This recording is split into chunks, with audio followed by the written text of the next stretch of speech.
Les gars, bonjour, bienvenue dans une nouvelle vidéo. C'est un nouveau format, mesdames et messieurs. Je suis avec Ornella, qui était ma talent manager. Vous l'avez vu dans le titre. On va faire une vidéo où vraiment elle va tout nous dire. Elle va se livrer, elle va dire la vérité sur les influenceurs, les choses que vous ne saviez pas. Elle va nous dire combien ils gagnent, qui sont les influenceurs, qui cassent les couilles, qui sont faux. Elle va vraiment tout nous dire. Bonjour Ornella. Bonjour Junior. C'est la première vidéo que je fais sur chez moi, dans mon nouvel appartement. C'est vrai? Je suis grave content. Et donc du coup, première invitée, Ornella, comment ça va? Bah ça va, franchement ça me fait plaisir de revenir sur ta chaîne. Est-ce que tu sais ce qui t'attend aujourd'hui?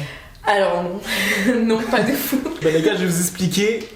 C'est parti. Ce qu'il faut savoir, c'est que le restaurant Caravana nous accompagne pour la réalisation de cette vidéo. Ils sont inspirés par la richesse des cultures sud-africaines, mozambicaines et portugaises. Actuellement 4 restaurants, un à Choisy-le-Roi, un autre à Rounay-sous-Bois, à Colombes et à La Défense. Tu vas te présenter, tu vas dire ce que tu fais, tout ça, etc. Je suis en entretien. Et moi, je vais commencer à manger un gros là. Je m'appelle Ornella, j'ai 22 ans. Et ouais. Et bah, j'étais talent manager pendant quasi 2 ans. Ouais, et principalement en agence. Okay. J'ai fait un petit peu en auto-entreprise. Et là, je suis un petit peu en pause de l'influence et de tout ce monde. On peut dire carrément que aujourd'hui, tu as un boulot hors influence. Oui, ah, mais genre, totalement. On peut se dire que, je sais pas, tu as été dégoûté ou quoi? Pas dégoûté, mais j'ai besoin de m'éloigner de tout ça. Elle a besoin de s'éloigner de tout ça carrément. Ah oui. Alors, on a plusieurs questions pour toi. Alors déjà, pourquoi ce métier et pas un autre? Bah déjà parce que quand j'ai commencé, franchement l'influence c'est un domaine qui m'intéressait de fou. Parce que bah je pense qu'on a tous grandi. On apprend à manger aussi.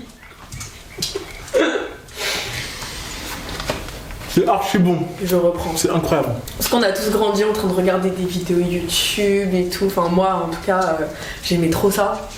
Donc YouTube après bah, quand c'était Instagram, Musical.ly, après TikTok, Vine aussi. Vine. Pour ceux qu'on connu. T'as connu Vine toi? Non.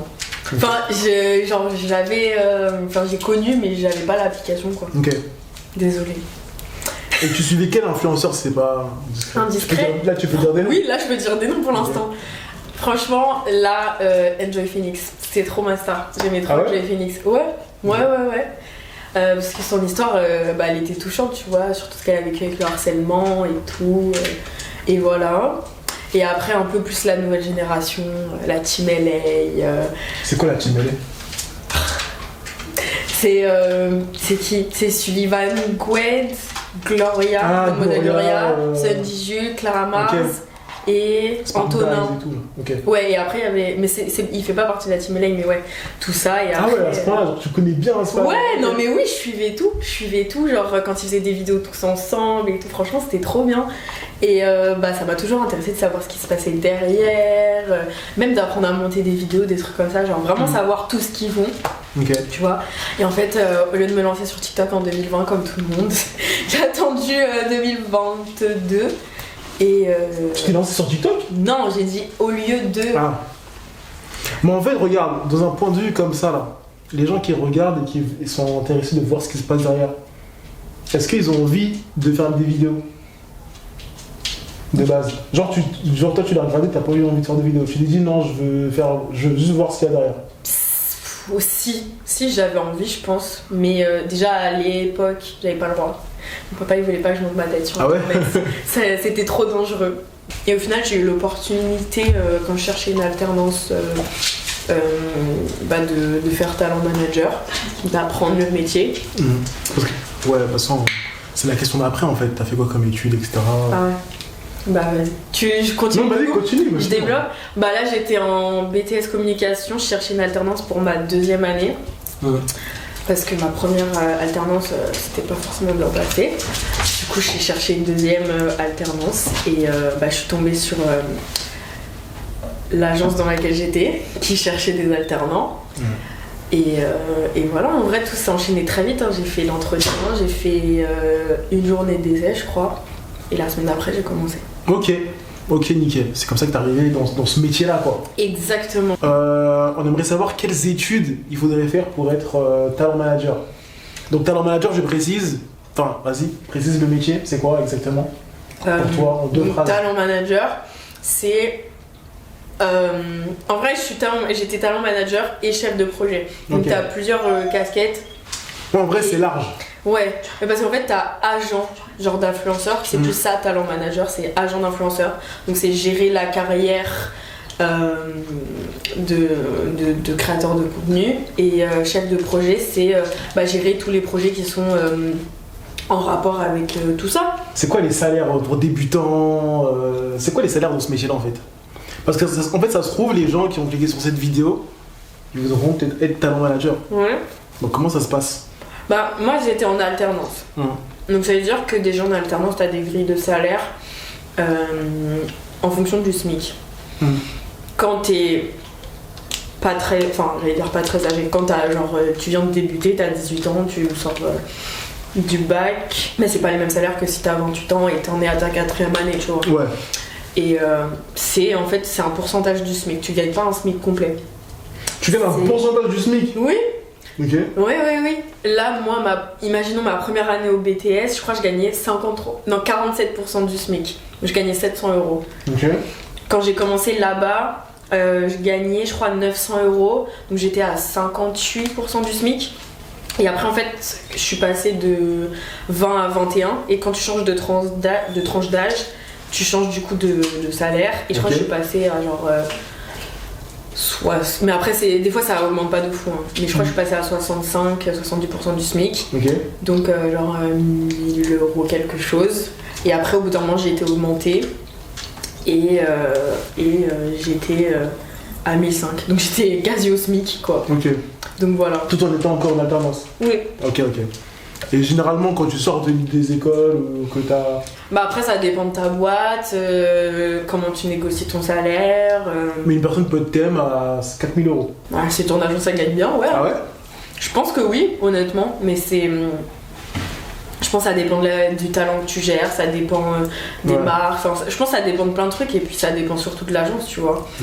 Moi, en tout cas, mon agence... Mais toi, en vrai, quand t'as commencé, tu t'es dit c'est un métier de l'avenir pour toi? Genre tu t'es dit c'est un métier, là je suis en alternance, etc.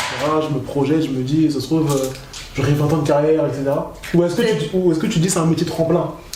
Peut-être pas métier 20 ans de carrière, mais je me suis dit en fait, en 2022 on sortait quasi du Covid, tu vois. Donc je me suis dit, avec tous les gens qui se sont lancés sur TikTok, toutes les agences qui se sont ouvertes petit à petit, forcément c'est un métier d'avenir parce que t'as toujours des talents émergents et t'as toujours des propositions d'opportunités. Tu vois que tout le monde fait plus ou moins des collabs, donc tu te dis que c'est un métier où forcément ils vont sortir les sous, quoi. Alors du coup, si tu dois me citer 3 avantages et 3 inconvénients dans ce métier-là, qu'est-ce que tu me dirais? Je dirais les opportunités de vivre de très belles expériences, que ce soit les événements, les voyages presse, les shootings, tout ça, c'est des trucs que je pensais jamais voir de moi-même. Ouais. Je dirais même les rencontres avec les gens, parce que tu rencontres des gens qui travaillent chez des belles marques, tu rencontres même des gens que tu suivais à l'époque, tu vois. Et je dirais la flexibilité. Parce que c'est un travail déjà que tu peux faire de n'importe où, de ouf. Et aussi parce que en tout cas dans l'agence dans laquelle je travaillais, on avait une certaine flexibilité au niveau des horaires. Et du coup, ce qui fait que tu peux organiser ta vie autour de ça. Tu vois. Ouais, tu peux te bien organiser. Exactement. Ouais. Mais toi, t'avais des horaires de fou, hein. Après, c'est des horaires que pas forcément je m'imposais, mais parce que comme j'aimais beaucoup mon travail, et en fait, si je devais rester jusqu'à 23h, je le faisais, mais c'était de moi-même, ça venait de moi-même. Une fois, je vous jure, j'ai dû aller à l'agence à minuit, elle était là, en train de travailler. Mais bref, les horaires de fou que tu faisais. Ouais, c'est vrai, hein. On m'a même fait la remarque. Une de mes amies que j'avais rencontrée avant à la fac, et elle m'a dit mais quand je te voyais déjà je te voyais que à l'agence, on se voyait jamais, on se voyait pas chez moi. Elle me disait à chaque fois t'étais là en train de répondre à des mails et tout. En plus je me rappelle que même ça t'arrivait de dormir là-bas. Ouais. C'est pas un truc de ouf. Vraiment. Ouais, mais après ça c'est aussi un des soucis. Le truc c'est que du coup quand on passe sur les inconvénients, je pense que ça fait que il y a une ligne assez floue entre ta vie perso et ta vie pro. Ouais. Que ce soit dans l'agence avec les gens avec qui tu travailles, mais aussi pour toi-même en fait. Au bout d'un moment tu te rends pas compte, tu sociabilises avec plein de gens et du coup des talents avec qui c'est censé être professionnel ou tes collègues avec qui c'est censé être professionnel, et au bout d'un moment tu brises cette frontière et tu passes au niveau amical, tu vois. En vrai même c'est compliqué d'avoir que des discussions avec les talents de manière pro. Ouais. Bah oui, en plus ils ont quasi tous notre âge et tout, donc forcément on a des centres d'intérêt en commun, même on va aux événements ensemble et c'est des endroits où on parle pas forcément pro, on mange, il y a des événements où ils nous passent de l'alcool, donc forcément ça, c'est vrai, hein. Ça détend plus quoi qu'un cadre professionnel. Anecdote les gars, j'ai déjà fait un événement, c'est un festival et tout, il y a une influenceuse qui était venue avec sa talent manager. Ouais. Elle a fini bourrée, elle a vomi dans l'espace VIP. Ah. C'est. Je peux pas dire c'est qui. Elle a vomi devant tout le monde. Ah. Mais tu vois, c'est ça, c'est aussi. Ouais, mais ça, tu te dis, en plus, la meuf, du coup, c'était un plus 1 de. Enfin, c'était un plus 1 de l'influenceuse. Et du coup, ouais, c'est grave un métier où en mode on mélange tout quoi. Et c'est un métier aussi où si tu fais ce genre de truc là, devant les gens avec qui tu travailles, après c'est chaud. Ouais, c'est chaud. C'est pas pro du tout. Et vraiment, c'est très rare de voir des gens être que pro dans ce métier-là, j'ai remarqué. Mais parce que c'est compliqué. Ouais. Regarde, on a bossé ensemble, on est partis en vacances ensemble. De ouf. Tu vois. Donc, c'est compliqué en fait de laisser une barrière pro-perso. Parce que... ouais, je sais pas, c'est trop humain en fait d'être en contact avec tout le monde et de sociabiliser. Et en fait, plus tu passes du temps, plus tu vas te confier à la personne. Tu vois, moi, une de mes talents avec qui je voyais quasi hyper souvent parce que c'était ma talent à moi, je connais plein de trucs de sa vie et vice versa. Tu connais sa famille, tout ça? J'avais déjà rencontré sa famille, ouais. Tu veux pas dire le blaze en fait? Non. Pourquoi tu serais avec elle? Non, mais parce que ça sert à rien de le dire, c'est tout. Ça s'est passé, mais ça sert à rien de dire avec qui c'était. Est-ce que il y a déjà eu des fois où t'as vu des influenceurs dans la vraie vie et tu t'es rendu compte qu'ils étaient vraiment pas comme en vidéo, soit positif ou négatif? C'est-à-dire qu'une personne, tu pensais que c'était un connard, mais finalement il est grave gentil, grave l'opposé de ce que tu penses. Et une personne, tu penses que c'est grave une bonne personne, qui reflète une bonne image. Et au final, tu te rends compte que waouh. Je crois que oui, mais j'arrive pas à penser ça, à qui. C'est ça, tu me dis moi. Ouais, franchement, je sais pas si vous connaissez Junior TV, il a l'air grave gentil et tout, franchement. Non, là, on veut des noms, là, je t'explique en fait. Mais c'est quoi, en fait, c'est même pas que je veux même pas donner de nom, c'est que j'arrive pas à avancer, mais je sais qu'il y a des gens, genre, quand je les ai vus, genre, c'est. Ah si, j'ai un nom, mais c'est pas une expérience que moi j'ai vécue, c'est un truc qu'on m'a raconté. Mais non. En fait, t'es plus dans ce milieu. Ouais. Là, t'es là pour claquer la porte, en fait. Je suis pas là pour claquer la porte, moi j'ai dit que j'étais en pause. Mais c'est ma vidéo, personne va te tomber dessus. Non, mais c'est pas ça, c'est que cette histoire-là, en plus, c'est même pas à moi de la raconter parce que j'y étais pas. Même, il y en a, ils ont l'impression, parce qu'en fait, à force de voir des vidéos des gens, tu sais, les gens ils sont tout le temps souriants, tout ça, etc. Mais en fait, c'est normal qu'ils soient pas souriants H24. C'est pas possible de sourire H24. Et du coup, il y a des gens qui vont vers des conclusions directement sur les gens. Ils disent, ah mais lui, je le voyais plus souriant, il est bizarre dans la vraie vie. Ouais. Mais je t'ai pas dit une bonne surprise. Mais je disais, j'arrive pas à y penser. Les bonnes surprises que t'as eues? Ouais, parce que... Genre tu vois une personne et tu dis, waouh, c'est une bonne personne. Ouais, mais parce qu'en fait, j'ai pas d'a priori sur les gens... Si. Non, j'ai menti là. Mais tu sais, genre... En fait, il y a des gens... je sais pas, genre je pense pas forcément à eux, tu vois. Je me dis pas en mode, ah, la personne a l'air trop... Non. Et après, quand je la rencontre, voilà. Genre, je laisse quand même la chance à... je te croise à un événement, on va parler, et c'est à partir de là que je me fais une idée de toi. Okay. Ce que tu reflètes sur les réseaux sociaux, c'est pas la réalité. Je le sais. Donc je vais pas me regarder un montage et être là en mode oh my god, ça a l'air d'être la meilleure personne qui existe sur Terre, quoi. Parce qu'on peut tous monter des vidéos en ce genre de montage, quoi. Ouais. Des vidéos, ouais. Tu conseillerais quoi aux gens qui voudraient faire ce métier-là? Tu dirais fuyez? Non, je dirais accrochez-vous. Accrochez-vous. Parce qu'il y en a plein que je pense qui pensent que c'est facile, c'est le bonheur, c'est ci, c'est ça. Ouais. Bon, en vrai, les horaires de travail. Ouais. En fait, c'est pas les horaires de travail, parce qu'en soi, tu peux décider de faire 10h, 18h. C'est un monde de requins. Mais c'est aussi la disponibilité. Tu peux faire 10h, 18h, mais si, imaginons tu dois poster une vidéo YouTube à 8h et que la marque à 7h30, bon, personne n'est au bureau à 7h. Ouais. Mais imaginons, on va faire le contraire. Imaginons tu dois poster une vidéo YouTube à 21h et que la marque elle te valide à 20h alors que toi t'avais fini à 18h.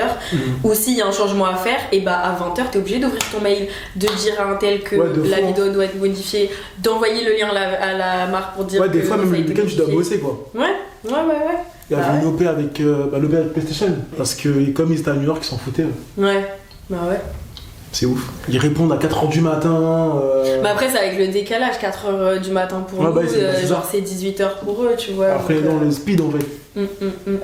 Non, c'est pas le bonheur en fait. Donc, tu dirais quoi du coup? Accrochez-vous. Et je dirais, franchement, je sais pas, ne vous laissez pas marcher dessus. Vraiment. Parce que, comme t'as dit, c'est un monde de requins. Faut en vouloir. Et ouais. Franchement, je sais pas quoi dire de plus. Ok. Juste accrochez-vous. Est-ce qu'il y a un truc qui t'a marqué, une journée qui t'a marqué ou ouais. Une fois en fait, ce qui m'a marqué, c'est que j'ai commencé, on venait d'apprendre à me former et tout. J'ai pris sous mon aile, je crois, quand j'ai commencé, j'avais 3 talents. Okay. Et j'ai commencé à négocier du coup une OP et tout. Et en fait, une OP qui se faisait à Londres. Et 3 semaines après avoir commencé du coup à être talent manager, je suis partie à Londres avec Snipes, tout frais payé, dans un bed d'hôtel. Il m'avait payé à moi aussi une tenue complète pour la sortie d'une nouvelle paire. Du coup j'avais eu la paire en exclusivité et carrément dans le groupe des Français, j'avais été la seule à avoir, je l'ai eu en verte. Elle était trop belle. Tu pas flex du coup là. T'as flex. Ah, j'ai trop flex. Et ce jour-là, fallait pas m'avoir sur Insta. J'ai pendant 3 jours longue. C'était trop bien. Et ouais, franchement, en fait, ce qui m'a choquée, c'est que en fait, les marques, pour les influx, ils se donnent à fond. Et ça dépend des marques en vrai. Ça dépend des marques, mais tu sais, même aux événements, tu sais, ils font tout pour que tu sois bien, tu vois. Et genre, imaginons, tu veux un coca avec des glaçons, il n'y a pas de glaçons, genre ils vont demander à un tel d'aller acheter des glaçons. Ah bah oui, c'est vrai. Tu vois, alors que, enfin, s'il n'y a pas de glaçons, c'est pas si dramatique. La boisson est froide. Ouais, mais c'est vrai. Non, mais c'est vrai, surtout, tu sais, Puma. Alors, c'est vrai, tu les mets bien. Tu as des budgets de fou, genre, tu vois, des bonnes soirées. Puma, tu sais que tu vas ressortir avec une paire, quoi. Ah oui. Bah, moi, c'était Snipes genre, et tu Puma. viens, tu sais qu'ils vont te donner une paire. Ouais. C'est ça qui est trop bien avec eux. Ah, je crois que je vais me prendre les pieds. Et du coup, ça t'a marqué, là? Bah, ça m'a marqué, je venais de commencer. Moi, j'avoue qu'en vrai, quand tu commences, c'est que. Du coup, mon agence, ils m'ont laissé partir avec mon talent. Ouais. Alors que ça faisait que 3 semaines que je la gérais, tu vois. Donc, ouais, ça m'a marqué. Mais après, du coup, ça devient une habitude. Et c'est ça le pire, c'est que tu deviens habitué à ce genre de traitement. Bah, le pire, c'est Yanis. Le jour où il a été engagé, le lendemain, on est parti au Sénégal. On l'a envoyé au Sénégal, tu imagines? Premier jour de taf, on t'envoie au Sénégal. T'avais piscine à volonté, tout ça, etc. Dis-toi carrément, c'est moi qui ai géré pour envoyer tout le monde au Sénégal. Mais j'ai pas pu y aller. Ah non. Après, je crois, il y avait 2 semaines. La première semaine, j'ai pas pu y aller parce que j'avais mes épreuves du BTS. Et la deuxième semaine, c'est moi qui ai choisi de pas y aller parce qu'on avait le concert de Beyoncé. Ah, mais c'est vrai que la moitié des influx étaient pas allés pour ça. Ok, est-ce que t'as déjà entendu, parce que j'étais quand même dans l'agence dans laquelle où elle travaillait, est-ce que t'as déjà entendu des gens mal parler sur moi ou avoir une phrase déplacée? Sur toi, non, il se permettrait pas.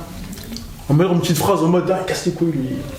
Non, honnêtement non. Et est-ce que des fois vous avez entre TM, ça parle mal des influenceurs que vous avez? Genre il est con, il est lent, il casse les couilles, etc. Déjà ton rire il veut tout dire déjà. Oui. Ah ouais? Honnêtement oui. Et moi la première. Hein. Mais pour quelle raison? Genre des fois quand ils sont... Alors, quand j'ai des influx par exemple qui comprennent pas le brief d'une OP, c'est chiant de devoir expliquer. Parce qu'en fait. Ouais, il y a rien de compliqué quoi. Il y a rien de compliqué déjà, mais parce que aussi il y en a qui sont. Ils font aucun effort. Ils font pas d'effort, voilà. Ouais. Et ça veut dire que t'as un brief qui est hyper bien expliqué, la marque en plus ça t'a fait ça de toutes les couleurs et tout, nanana. Et en fait, moi, quand j'envoyais les briefs, dis-toi, j'ai appris de mes erreurs et je leur envoyais un résumé du brief de ce qu'ils devaient faire exactement. Parce qu'il y en a qui lisent pas le brief entièrement et ils lisent pas les infos, genre les bonnes infos. Et en fait, après, quand tu reçois la vidéo, t'es en mode, c'est pas ce qu'ils ont demandé. C'est pas du tout ce qu'ils ont demandé, genre. Et au lieu de devoir faire 50 000 allers-retours entre la marque et moi, bah du coup, c'est moi qui faisais 50 000 allers-retours avec l'influenceur et moi. Et du coup, quand t'en as qui comprennent pas, je te jure, t'es là en mode, mais je lui ai expliqué genre noir sur blanc, genre qu'est-ce qu'il comprend pas, tu vois, genre c'est hyper frustrant parce que tu fais 3/4 du travail à leur place. Est-ce que t'as le droit de me dire, c'est quoi le plus gros, comment on appelle ça, potin ou... Que j'ai entendu. Ouais. En fait, le truc, généralement, les gros potins que j'entends, c'est genre, tu sais, par rapport à des dramas qui sont publics. Ouais. Mais en fait, ce qui se passe derrière ça, c'est 3 fois pire. Ouais, bah oui, c'est ça qu'on veut savoir. 3 fois pire. Et genre c'est pour ça que t'es là, on est là. Ouais, mais non. Même des dramas sur lesquels, genre, je sais pas, genre, ça avait pris une ampleur de ouf. Genre, par exemple, je sais, il y a un drama qui date de genre 2020, je crois, à l'époque. Où genre, je sais plus, c'était un drama en mode une meuf qui courait après le mec d'une autre meuf et genre, je sais pas, ça avait fait des dramas. Ouais. Et je sais pas, il y a des histoires de jalousie alors que c'est la copine de un tel et tout, nanana. Et en fait, tu te rends compte que genre le drama, il part d'une personne tierce à tout ça, qui est rentré dans la tête d'une des meufs, en mode ouais, elle court après ton mec et tout, nanana. Mais là, à ce moment-là, tu travaillais pas à l'annonce? Non, mais je l'ai su quand même. Ok. Et maintenant, regarde, il y a une question, c'est que tu vois, les agences, ils se foutent un peu de notre gueule. Dans quel sens? Dans le sens où, regardez, une agence qui se met par exemple en plein Paris, elle va payer un loyer de fou, et imaginons elle a 10, 20 personnes qui travaillent là-bas. Non mais une agence voilà, qui a plein d'employés. Et ben du coup, ça fait beaucoup de coûts. Et quand il n'y a pas beaucoup d'entrées rentrantes, et ben... Ils piochent... Bah ils piochent, en fait comment ils vivent en fait. Tu vois, imaginons par exemple, il y a un influenceur qui a une OP à 5K, et eux ils prennent 20%. C'est pas possible, tu vis pas comme ça. Ouais, bah déjà la plupart des agences, elles prennent 30%. Ouais, mais 30% tu vis pas de ça en fait. Ouais, c'est vrai. Mais après, il y a des agences qui fonctionnent de 2 manières différentes. T'as celles, 1, 2, 3. Ta première manière, ça va être de prendre un pourcentage sur une OP qui arrive par exemple dans ta boîte mail. Ouais. Et par exemple sur Vika, du coup ils prennent 3 et t'en prends 7. Et aussi, il y en a qui ont en fait, genre ils sont en direct avec la marque. La marque va dire bah on va faire une OP sur notre prochaine crème qui va sortir. Ouais. On a un budget influence de 30 000 €, on vous laisse faire ce que vous voulez avec. Et eux, en fait, c'est là qu'ils vont essayer de gratter le plus d'argent. Okay. Parce qu'en fait, en ayant 30 000 €, ils vont se dire bah c'est quoi, la marque elle veut 10 talents. Bah, les 10 talents, je vais les payer 300 € et le reste, tout pour moi. Voilà, c'est-à-dire ils payent 3 000 € et le reste dans la poche. Et ils mettent ça genre en frais de prod ou des trucs comme ça, tu vois. Ou pas. Après, oui. Après, ça dépend. Ça dépend des agences, ça dépend mais comment ça, tu vois, ça c'est le plus gros but des agences. Ça. Généralement, oui, ça va être les marques, enfin ça va être quand ils ont des gros budgets comme ça. Et ça arrive souvent que les marques elles donnent des gros budgets comme ça à des agences et qu'ils se disent vas-y tenez. Bah en fait ça dépend des contrats qu'ils ont ensemble, tu vois. Il y a des agences qui sont en contrat avec des marques parce qu'en fait ils préfèrent passer par une agence avec laquelle par exemple dans le passé ils ont bien travaillé. Que plusieurs influenceurs. Plusieurs influenceurs où c'est eux, genre c'est la personne d'influence dans la marque qui doit s'occuper de tout le monde, tu vois. T'imagines genre moi par exemple quand je gérais une OP, imagine je dois faire ça pour 10 personnes en même temps et toutes les vidéos doivent sortir le même jour. Tu vois, c'est ingérable. Du coup, autant laisser l'agence et vrai. Tu leur dis bah on vous donne 30 000 € et genre vous faites ce que vous voulez avec. Tu vois. Mais après faut être intelligent et parce que bah tu vois tous les influenceurs ne vont pas accepter 300 € et les marques elles vont pas accepter tout le monde. Donc c'est là qu'aussi il faut être intelligent, il faut pas arnaquer ni la marque ni les influenceurs. Après, c'est vrai. On a qui le font et revient à leur face quoi. Et que penses-tu des gens qui arnaquent les influenceurs dans le sens où ils disent ouais moi sur ça je te prends 30% etc. Alors qu'en fait c'est pas 5 000 €, c'est 15 000 €. En fait regarde, je t'explique mieux. Ouais. En gros il y a des gens imaginons par exemple, moi je veux un influenceur. Ouais. Je suis une marque. Je dis, ouais, je veux tel influenceur, je propose 15 000 euros. Ouais. Donc mon manager va me dire, ah ben, il y a cette marque qui le veut, mais pour 5 000 euros. Est-ce que tu prends? Donc moi j'accepte, et en fait la personne elle se prend 10K. Est-ce que déjà ça c'est autorisé ça? Plus les 30%. Et plus les 30%. Pour faire genre que c'est rigolo. Bah, légalement, il n'y a rien. Il n'y a rien. Tu vois, le truc, c'est qu'il y a un certain flou parce que la loi influence, elle date de 2023.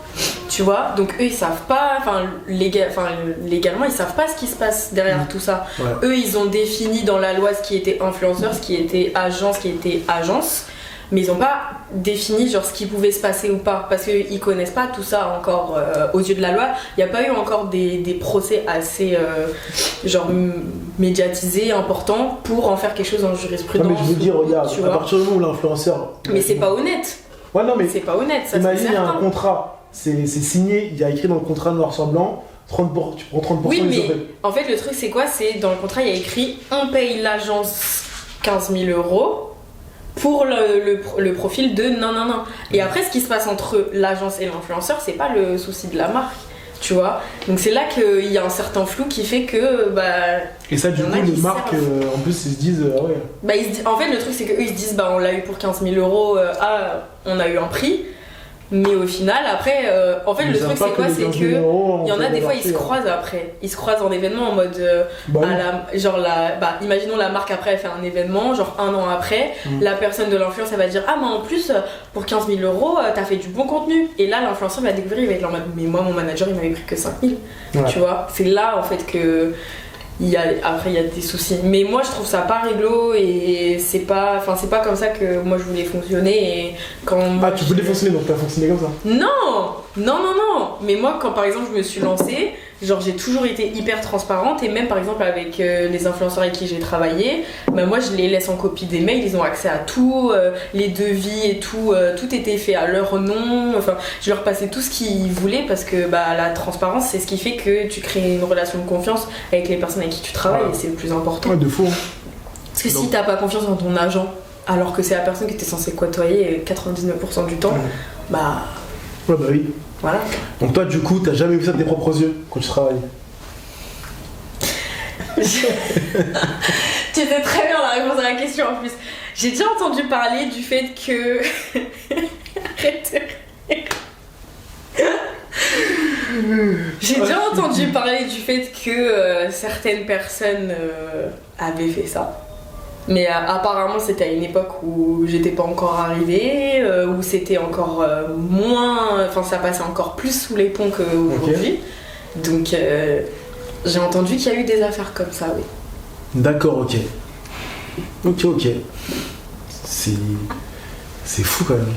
Qu'est-ce que t'en penses toi en fait? Mais en fait, comme t'as dit, c'est un monde de requins et en fait il y en a qui respirent l'argent, et en fait une fois que t'as goûté à cet argent facile, je dis mais vraiment ça entre gros guillemets, quand tu vois en fait que t'as des gens qui sont prêts à claquer 10 000 euros pour un TikTok, tu te dis moi aussi je veux ma part du gâteau.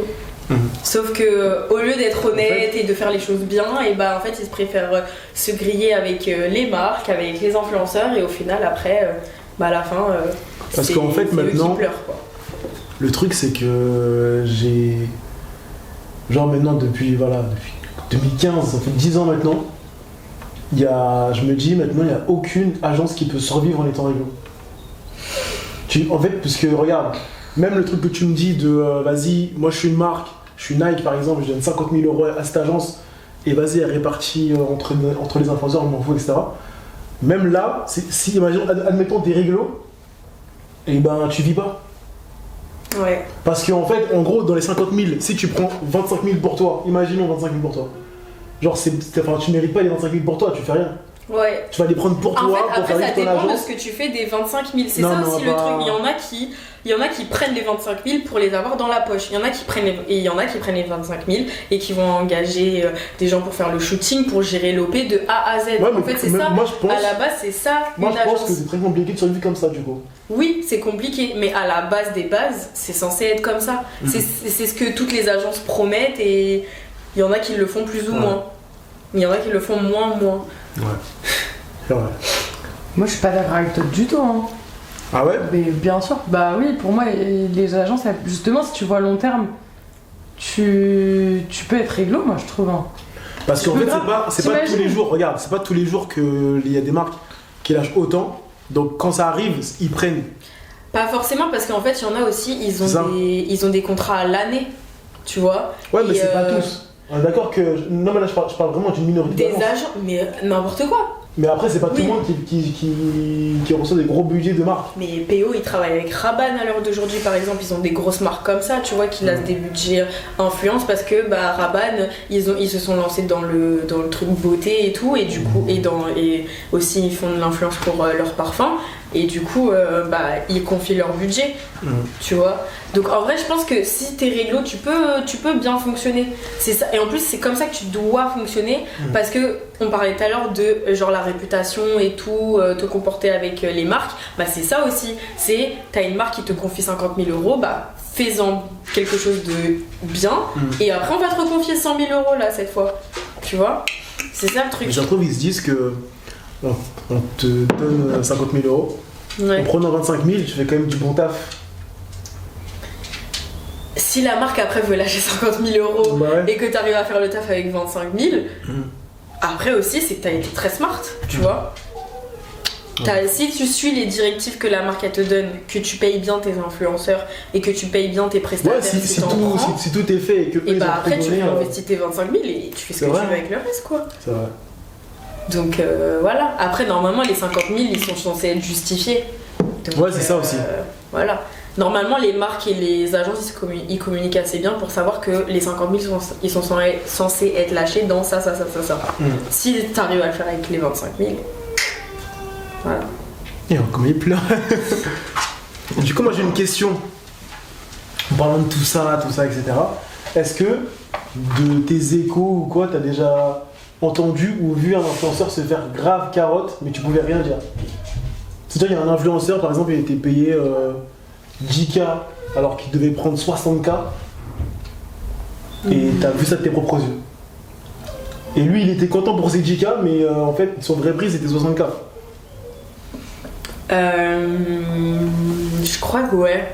Mais pas sur des grosses sommes, genre c'était sur des OP, genre pas payés de fou, genre les OP musique par exemple.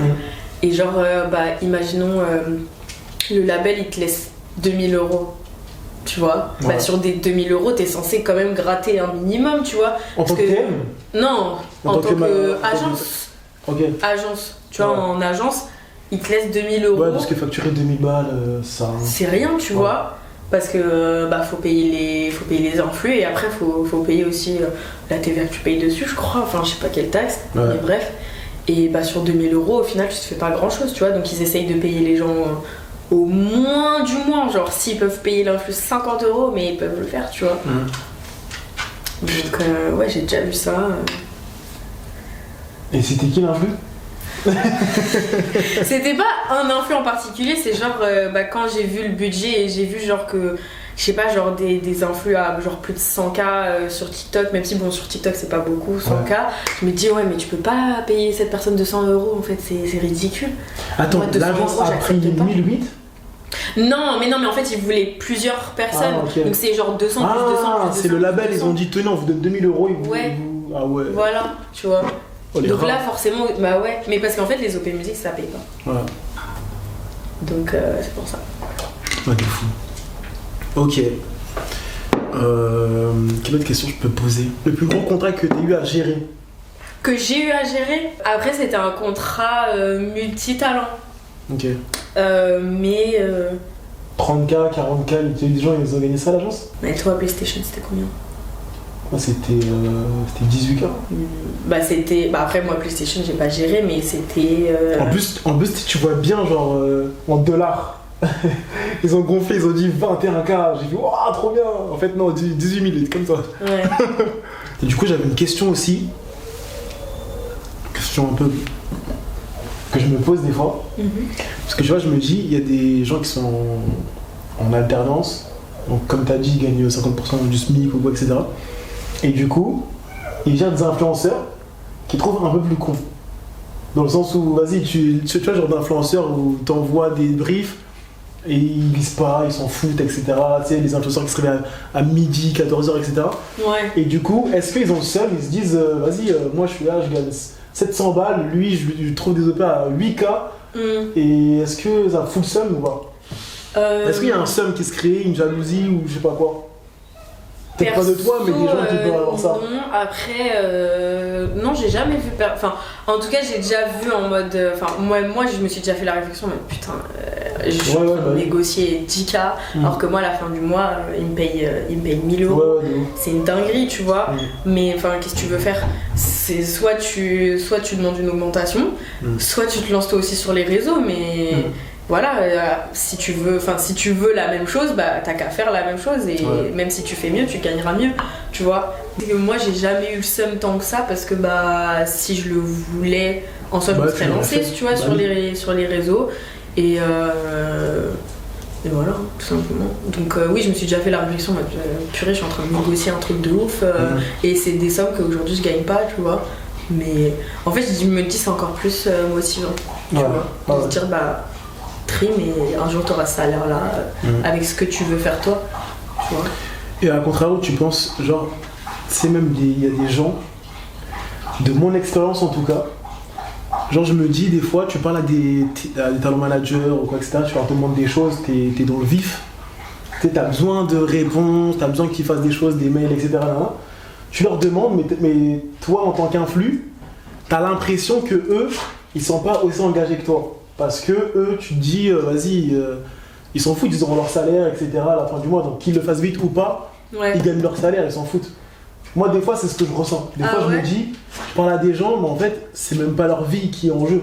Parce que nous, on est auto-entrepreneurs, tu vois. Genre, si on n'a pas tel OP ou tel OP, on est foutu. Alors que, tu sais, on a des fois, j'ai l'impression, ils sont trop laxistes. Ils se disent, je sais pas. En fait, je pense qu'ils sont pas laxistes par rapport au fait que, genre, j'ai un salaire à la fin du mois. Je pense qu'il y en a.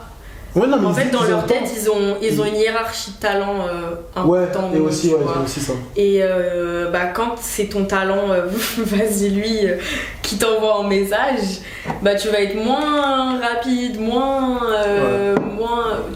Genre, tu vas dire, bon, c'est pas si urgent ça parce que je dois gérer ça, tu vois. Je pense que c'est ça aussi. Bah, ça, du coup, ça amène à ce que des influenceurs se barrent. Ouais. Moi, je sais que des fois, je me suis barré à cause de ça. Ouais. Genre, des fois, je sais que parce qu'ils prennent pas ton profil au sérieux. Non, c'est pas ça, c'est que des fois, je sais que j'ai une grosse EP, donc bizarrement, tout le monde est réactif avec moi. Mais dès que l'EP est fini. Ouais. Donc, il y a vraiment des choses en mode. Ouais, le virement, genre. Ouais, de ouf. Bah, ouais, même pour faire le virement. Enfin, le virement, ouais. Une fois que l'EP est faite, tu peux attendre, hein. Tu peux attendre, virement. Ah, mais on a un problème avec la banque alors que c'est une banque virtuelle qui fait des virements instantanés. Ça, faut le dire, ça, les gars. Le dire. Mais t'inquiète, il y a des agences qui mettent du temps à vous payer et il y en a aussi, ils ont du mal à lâcher les salaires, tu vois. Donc bon, tous les mois, ils ont un problème avec la banque, genre. De fou. Non, mais ça m'étonne pas, mais en fait, c'est ça le pire, c'est que tu dois être investi. Normalement, dans la logique des choses, dans le professionnalisme des choses, t'es censé être investi à 100% sur tout le monde. Bah oui, que ce soit un petit ou un grand. Exactement. Mais en fait, le truc, c'est que humainement, c'est pas possible. Tu vois, parce que bah déjà quelqu'un, imaginons que tu vas côtoyer tous les jours et quelqu'un par exemple avec qui tu parles que sur WhatsApp, bah forcément ça enlève de l'humain au contact et du coup ça te, tu sais, genre inconsciemment ça te donne moins envie de traiter avec la personne, tu vois, alors que bah ton petit talent que tu gères, qui vient te voir tous les jours et tout, et bah forcément bah lui s'il va te demander quelque chose, bah tu le fais, tu vois. Mais en fait je pense qu'il y en a aussi, c'est même pas conscient, c'est juste c'est comme ça, tu vois. Et après il y en a, c'est vraiment c'est conscient. Ouais, c'est conscient, je pense. Ça dépend des personnes, je trouve. Je pense. Bah écoute Ornella, merci à elle d'avoir répondu aux questions. C'était ma première vidéo ici, les gars. Merci de m'avoir accueilli, c'était trop bien, c'était trop bon. Les gars, on a tué les plats, il reste plus rien là. Il reste 2-3 poulets. Il reste que les poulets trop épicés. Putain. Mais j'ai mal au ventre. J'ai vraiment mal au ventre. Ça va, t'étais à l'aise? Ouais, franchement, j'étais à l'aise. On m'a pas posé des questions trop gênantes. Donc ça va. Non. Non, moi je trouve que tout était source de réponse, quoi. Ouais, mais franchement, en fait, je sais pas, venant de ta part, je pensais que t'allais faire des questions un peu plus croustillantes en mode. Voilà. Mais bon, c'est pas grave, c'est très bien aussi comme ça. Voilà, donc si vous avez kiffé, n'hésitez pas à liker cette vidéo, à vous abonner, à activer la cloche et à suivre Ornella, peut-être. Non, tu n'as pas qui te suivre toi. Je suis en privé maintenant sur Insta. Ouais, donc tu vas pas te suivre. Non, bah si je reprends les vlogs un jour, je te laisserai mettre ma chaîne. Ta chaîne vlog. Ouais. Allez. Là, il n'y a que le vlog de l'Égypte, je crois, qui est en Égypte en janvier de l'année dernière. Bah, ah, mais oui, t'avais pris une villa avec les autres là. Ok. Exactement, voilà. Donc voilà. Tchuss les gars, à très vite pour de prochaines vidéos.